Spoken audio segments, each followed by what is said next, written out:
May the 4th. It's our 4th day out from the Virgin Islands, and we've still got something over 520 miles to go. I've got a handheld GPS here. We have a GPS below, but I have a handheld GPS here that's giving our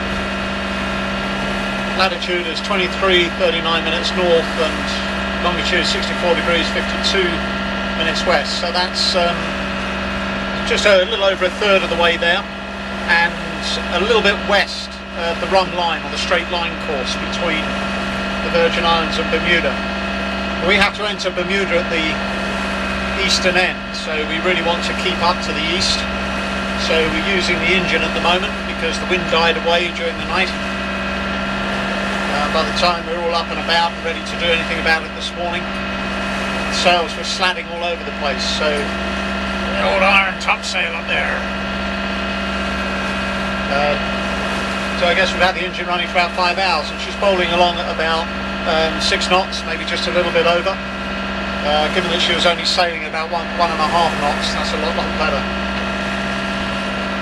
Cygnus report, cap chucked up during the night.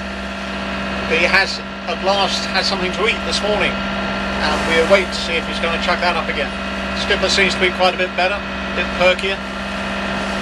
Skipper's still on a diet of chocolate and chips or crisps though. Had a little bit of salad last night. The first mate has been fine all the way through. Not a problem with her.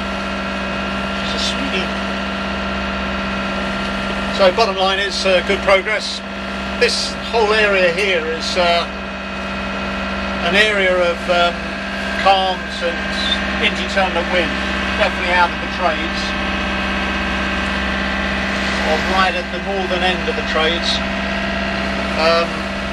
And so we really need to motor across this gap and hope to pick up something as we get a bit closer to Bermuda. We can actually motor for up to 4 days in this boat.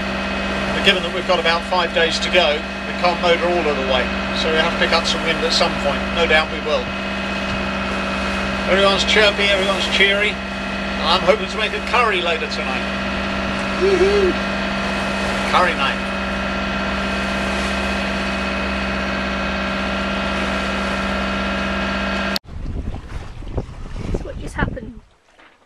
Well, we had a little bit of a snafu in here. Nothing too dramatic or serious. We were just shaking, actually just pulling out the Genoa prior to switching the engine off. We've been motoring for several hours.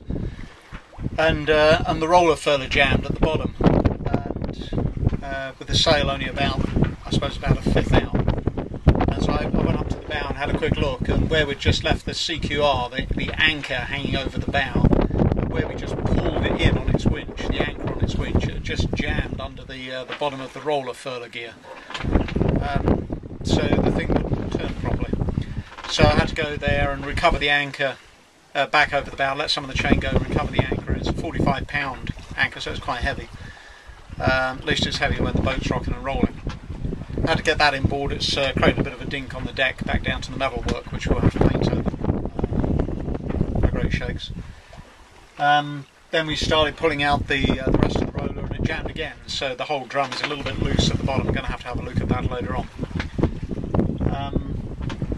So I've now secured the anchor just forward of the mast on top of the dinghy. We have our rolled up flappy dinghy called Flipper, where it's nice and safe. A little bit of a lash up, but that's okay, it won't go anywhere. And we're back under sail power again after 7 hours, almost 8 hours of motoring, so silence is absolutely gorgeous. It's got a little bit knackered after that, I have to say.